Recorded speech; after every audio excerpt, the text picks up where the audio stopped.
You're watching news at Prime. All right, let's take you back to one of the leading stories now. Lobby group AfriForum welcoming the progress of a US bill that's targeting specific ANC leaders, reiterating its stance that it never advocated for the targeting of the country as a whole.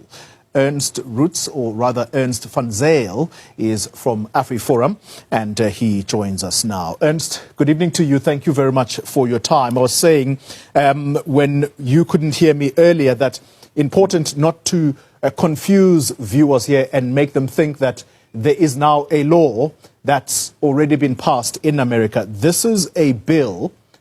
It's basically a proposed law that is going to target South Africa and specific ANC leaders. It's in its infancy stages. Your thoughts about what it says, though, ultimately, because you were a huge proponent of this being done by America. I think that's very important context. Thank you very much for that. Yes, this bill is not going to be instated as law tomorrow or today or even in the near future. It is now on it's one step closer to realization. And AfriForum welcomes this bill being one step closer to realization, seeing as it is exactly what we've been advocating for, targeted sanctions rather than sanctions that target South Africa as a whole, and sanctions that target specifically those politicians that are corrupt and are getting away with corruption, and those that are pushing laws that amount to abuse of human rights. So I think this bill is right on the money, and that's why AfriForum welcomes it. And we'll see where it goes. There's still a long road ahead, but we will be watching closely. There is that specific disclaimer, if you like, where you say, as AfriForum, you never advocated for the whole country to be sanctioned. But as you hear it, this bill speaks in large part about South Africa being punished, not only for being aligned to certain countries, but also for its stance on Israel. If South Africa is sanctioned, surely you've got to take some flack for what you have gone to America to propose. Will you take responsibility if ultimately South Africa is sanctioned? Well, that's not what AfriForum advocates, so I don't see why we should be taking responsibility for something that we don't advocate. And then secondly, when it comes to this bill specifically, it talks about the actions of the South African government as a whole, but at the same time, it talks about the consequences being that certain politicians will be targeted with those sanctions. That's a world of difference. So that's why AfriForum welcomes this bill being closer to reality.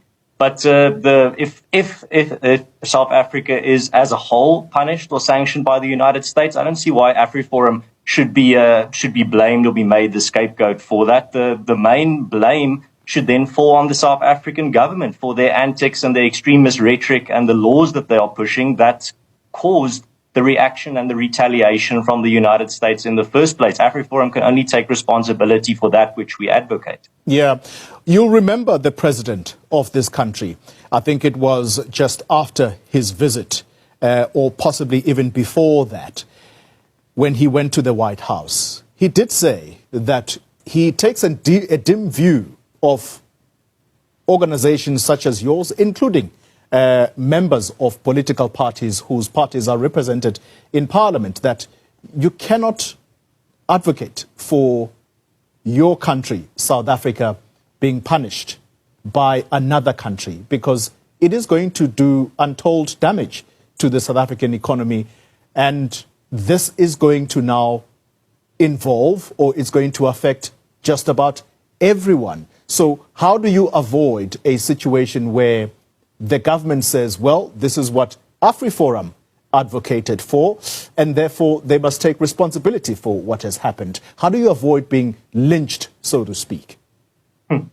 Well, from AfriForum's side, I mean, I really can't see why punishing corrupt politicians is going to destroy a country's economy. That's going to be left up to the ANC to explain how those politicians that are pushing destructive laws, when they are punished for those destructive human rights abuses or for their corruption, how that's going to destroy all the South African economy or going to negatively affect the average man on the streets. I can't really see the connection there, so that's on the ANC to explain.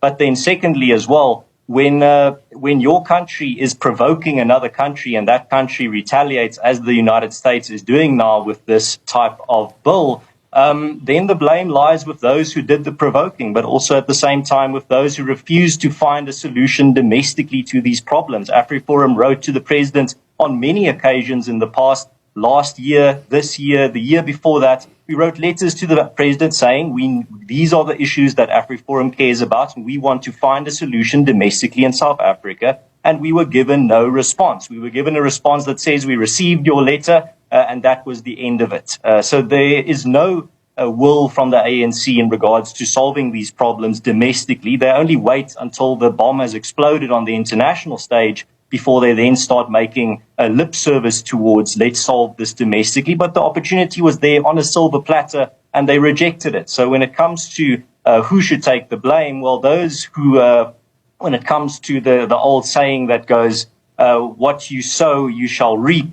Well, the ANC has been sowing a lot of corruption, a lot of human rights abuses, and now it's the reaping time, and that is what we're seeing unfold here. A previous bill that was introduced on the same grounds, it reached the stage of Congress, but it failed when it came to the Senate. And remember, as we said at the introduction of our conversation, that both houses have got to pass this bill for it to become law. So we're still far away from that. What would the ideal situation be for AfriForum that perhaps it is abandoned given the calamitous consequences that it might bring with it? Or would you be of the view that actually America must still push through with this? I think America should push through, and I think it should be passed, because the only calamitous effects that it will have is calamitous effects on the luxurious lives of corrupt politicians in this country. And to put it very frankly, I don't really care very much for the luxurious lives of those politicians. They should be feeling the consequences of their own actions. The point here, Ernst, is that, yes, ANC politicians perhaps deserve punishment, to use your words.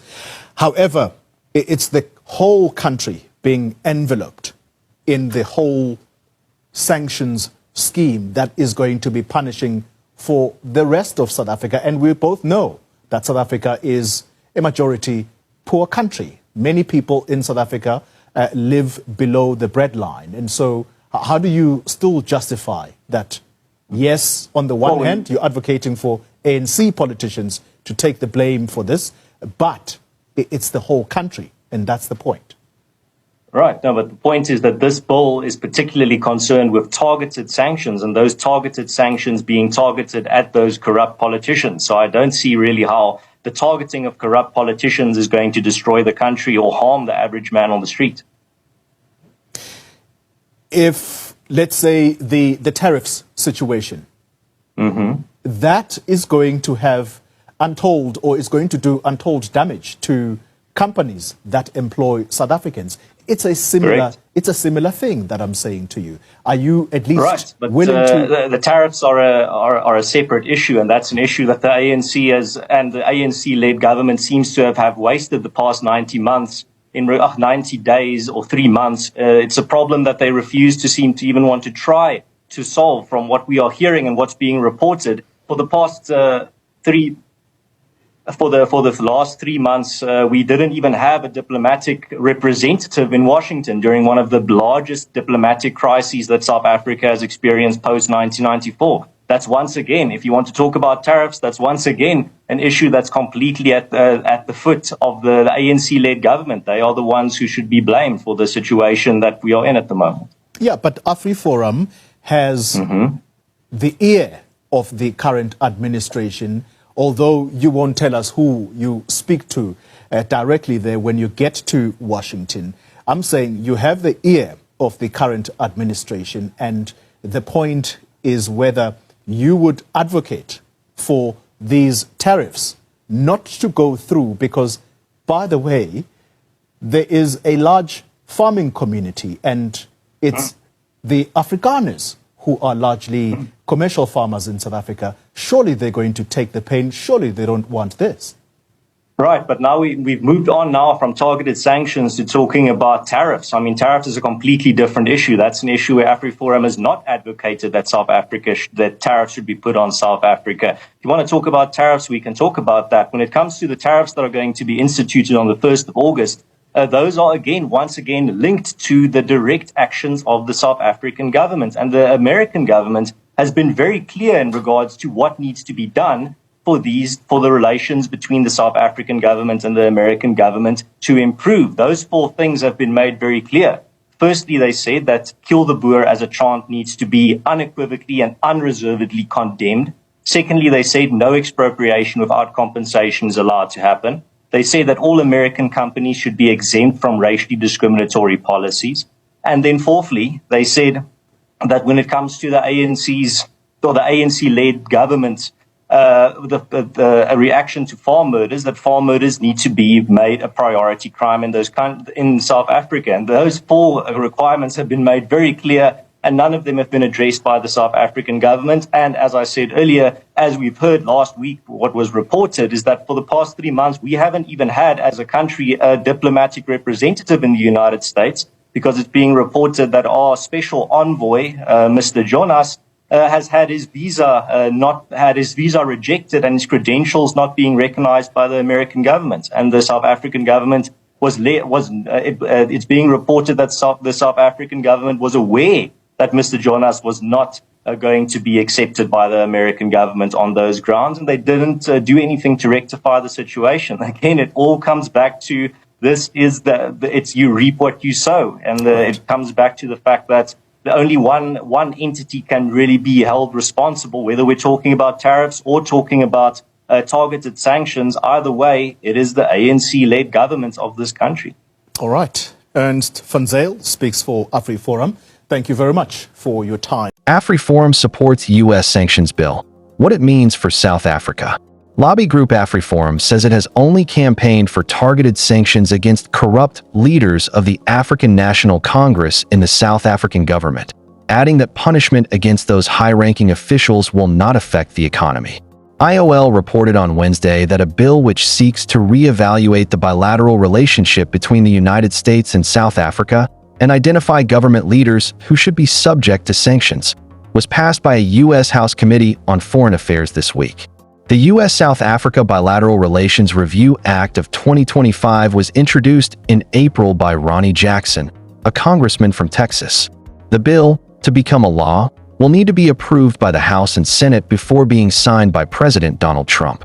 The controversial bill accuses South Africa of undermining the United States' interests by maintaining close relationships with the People's Republic of China and the Russian Federation, nations that are Pretoria's strong allies and key trading partners.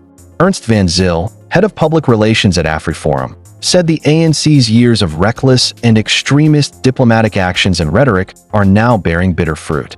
From AfriForum's side, I do not see why punishing corrupt politicians is going to destroy a country's economy.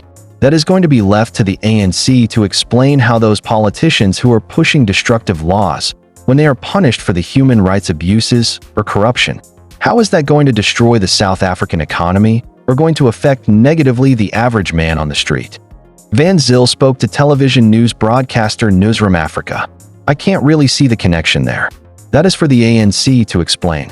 Secondly, when your country is provoking another country, and that country retaliates as the United States is doing now with this bill, then the blame lies with those who did the provoking.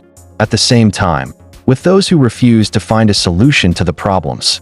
He added that AfriForum wrote to President Cyril Ramaphosa on many occasions in the past, seeking to find a domestic solution to problems in South Africa. The old saying goes, "What you sow you shall reap." Well, the ANC has been sowing a lot of corruption, a lot of human rights abuses, and now it is the reaping time, and that is what we are seeing unfold here, said Van Zyl.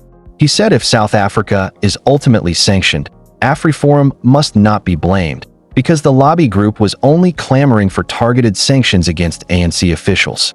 If as a whole South Africa is punished or sanctioned by the United States, I do not see why AfriForum should be blamed or made the scapegoat for that.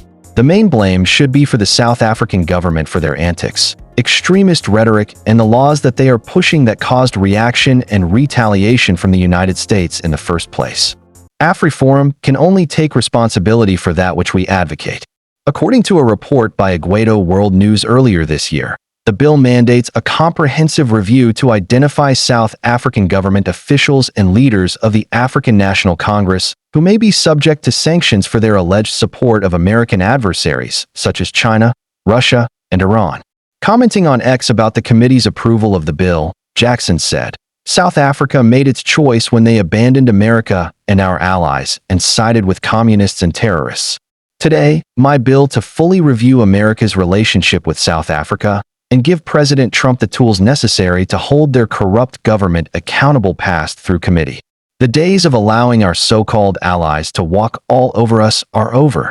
The bill will now be debated and amended in the House of Representatives before a vote is held on it.